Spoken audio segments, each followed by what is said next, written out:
Bab 98. Diunggah oleh Baca Suara. Point of View Arthur Lewin.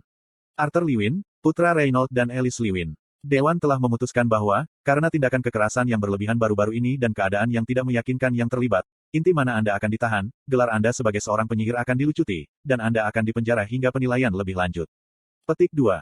Petik 2. Efektif dengan segera. Diikuti oleh kata-kata dari mulut tombak perempuan itu adalah 3 reaksi berbeda dari orang-orang di sekitar saya. Reaksi pertama dilakukan oleh orang yang tidak tahu apa-apa. Mereka memandang saya dengan tatapan bingung, mengamati penampilan saya ketika mereka mencoba menyesuaikan saya dengan dekrit yang dibacakan dengan keras oleh tombak perempuan. Keadaan tidak meyakinkan. Kekerasan yang berlebihan.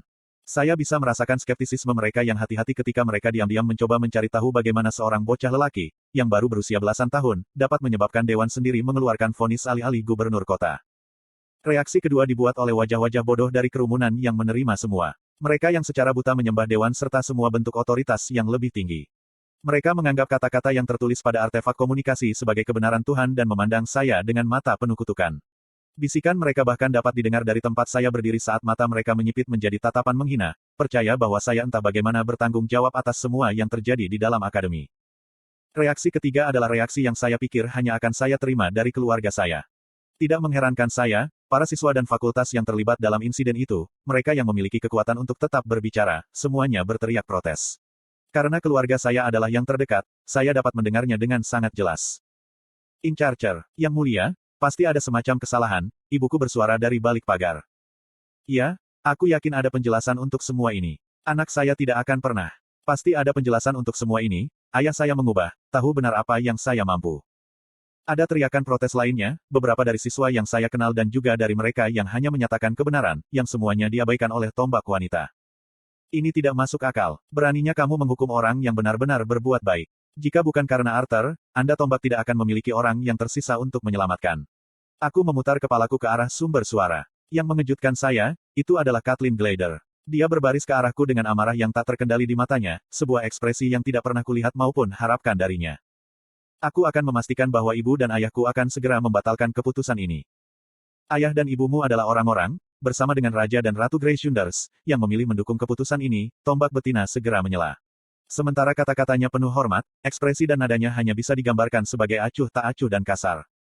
Sebelum Kathleen bisa mendekat, kakaknya menahannya. Aku tidak bisa mendengar apa yang dia katakan padanya tetapi sang putri akhirnya mengalah, wajahnya masih merah dan tubuhnya gemetar.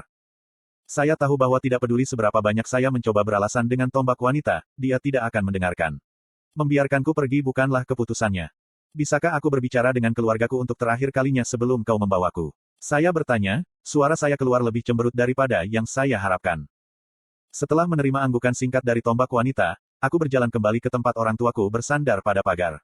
Selama beberapa detik, kami hanya saling menatap, tidak tahu bagaimana memulainya. Jangan terlihat sedih, kawan. Segalanya akan lebih baik setelah kesalahpahaman ini terselesaikan. Aku menyeringai lebar, berharap bisa menutupi ketidakpastianku. Saya memiliki sekutu di dalam dewan, tetapi ada terlalu banyak faktor yang tidak diketahui bekerja di sini. Aku tidak terlalu khawatir untuk diriku sendiri seperti aku untuk Sylvie. Memiliki naga yang hidup di benua kita bukanlah masalah yang bisa dilambaikan. Fasad saya pasti goyah ketika saya berfokus pada pikiran saya, ekspresi orang tuaku berubah ketika mereka berdua menatapku, mata terbelalak dan takut. Kamu benar-benar tidak tahu apakah kamu akan bisa kembali kepada kami, kan?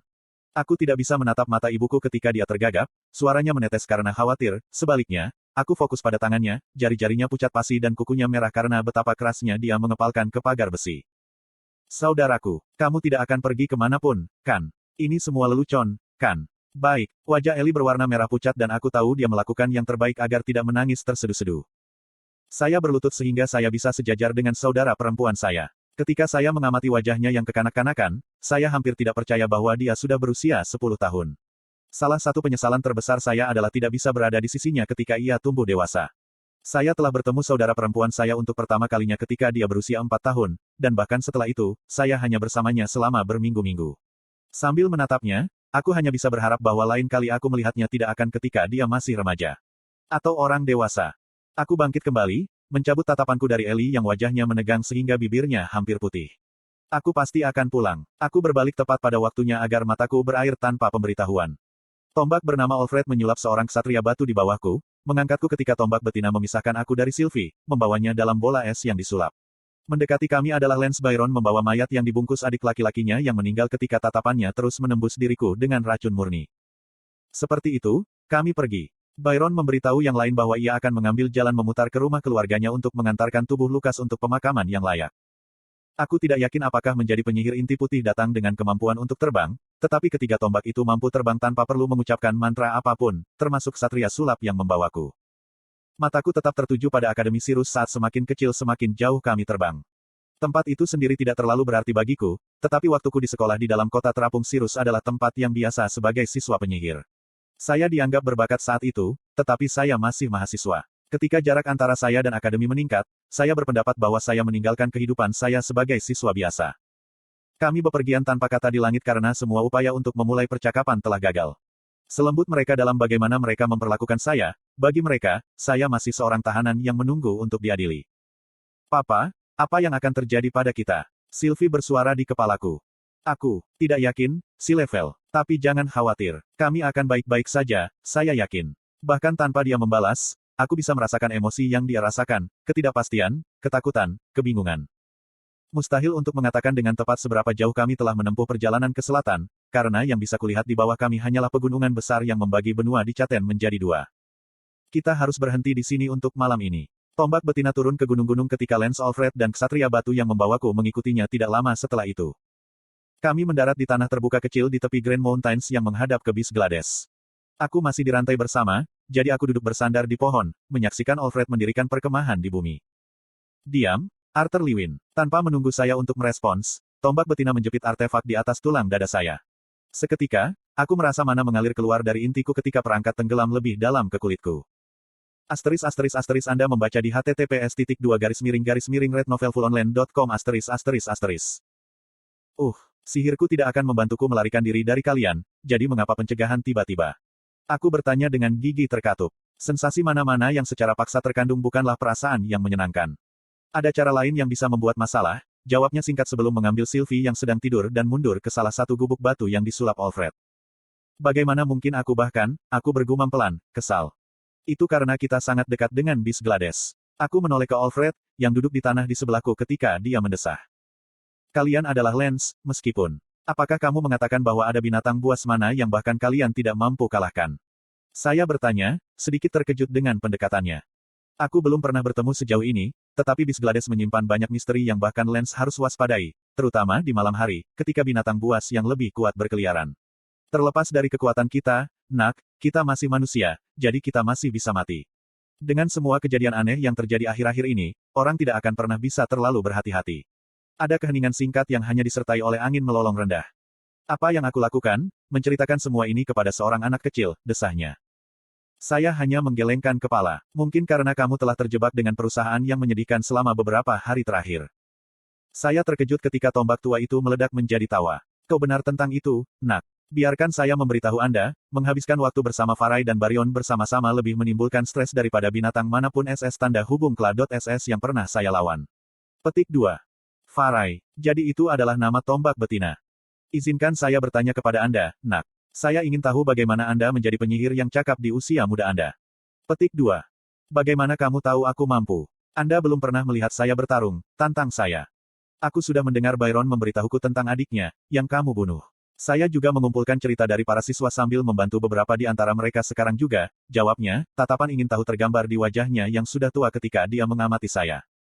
Kami menghabiskan sedikit lebih banyak waktu untuk berbicara satu sama lain, tetapi, sementara Alfred tampak ramah, dia juga sangat dijaga. Saya tidak bisa mengeluarkan informasi apapun darinya kecuali yang bisa saya temukan sendiri. Dia bercakap-cakap secara profesional tanpa mengungkapkan sesuatu yang krusial, seperti yang terjadi pada saya. Terlepas dari tarian kecil kami yang berbelit-belit dalam bentuk percakapan sopan, ada ketegangan halus di antara kami ketika ia menjalin pertanyaan-pertanyaan saya menjadi lelucon. Kami berjinjit satu sama lain dengan kata-kata ringan kami ketika kami mencoba, setidaknya, mendapatkan petunjuk untuk memuaskan rasa ingin tahu kami. Setelah 1 jam upaya tanpa hasil di kedua sisi, Alfred menyarankan agar saya tidur. Seperti yang diharapkan dari Lance, sementara Alfred tidak terlalu jauh dari yang lain, dia, dengan cara tertentu, lebih misterius. Alfred tidak begitu baik untuk membuatku pondok batu seperti yang dia lakukan untuk dirinya sendiri dan Farai. Tanpa perlindungan dari mana, angin yang tajam mengirim rasa dingin ke seluruh tubuhku, membuat diriku sekecil mungkin ketika aku berbaring meringkuk di pohon. Aku pasti tertidur di beberapa titik karena aku terbangun dengan kasar ketika seorang kesatria batu menjemputku seperti sekarung beras. Hai, sahabat, aku menepuk golem yang disulap dengan acuh tak acuh ketika aku dibawa kembali ke udara. Sylph, bagaimana kabarmu? Saya bertanya ikatan saya. Aku baik-baik saja, Papa. Rasanya agak pengap di sini, tapi nyaman, jawab si level. Emosinya terkait dengan emosi saya, jadi saya berhati-hati dalam memastikan tidak membocorkan kekhawatiran apapun yang saya rasakan padanya secara tidak sengaja. Saya tidak terlalu khawatir tentang apa yang akan dilakukan Dewan terhadap saya, ikatan Asuraku yang aku khawatirkan. Ketika kami terbang di atas bis Glades, saya menyadari betapa besar benua kami. Medan beragam binatang buas tidak pernah berakhir. Kami melewati padang pasir, pegunungan yang tertutup salju dan ngarai berbatu. Bukan sekali atau dua kali saya melihat binatang mana yang cukup besar untuk dilihat dengan jelas dari tempat kami terbang. Alfred dan Farai terus-menerus melepaskan gelombang niat membunuh, menangkal semua binatang mana di sekitar kami. Namun, ada beberapa kali kami mengambil jalan memutar sementara kedua tombak itu menarik aura mereka. Aku tidak bisa tidak berpikir bahwa Farai telah menempatkan artefak pembatasan mana pada diriku sehingga aku tidak sengaja menarik perhatian binatang buas mana yang berbahaya dan teritorial. Saya harus memuji dia, karena itu adalah sesuatu yang mungkin akan saya lakukan untuk pergi. Namun saya penasaran, apakah saya memiliki kemampuan untuk bertahan sedalam ini di bis Glades atau tidak? Debat internal saya tidak berlangsung lama karena Farai tiba-tiba berhenti. Dia mengambil gulungan komunikasi yang dia gunakan untuk membaca hukuman dewan sebelum dengan hati-hati melihat sekeliling. Kami di sini, katanya. Saya melihat sekeliling di langit, tetapi jelas sekali bahwa satu-satunya hal di sekitar kami adalah burung-burung yang cukup bodoh untuk menjelajah dekat dengan manusia terbang. Tepat ketika aku akan berbicara di pikiranku, Farai mengangkat tangannya seolah-olah dia sedang mencari sesuatu di udara. Dengan klik lembut, langit membelah untuk mengungkapkan tangga logam. Alfred menyeringai melihat mulutku yang menganga. Selamat datang di kastil terapung Dewan.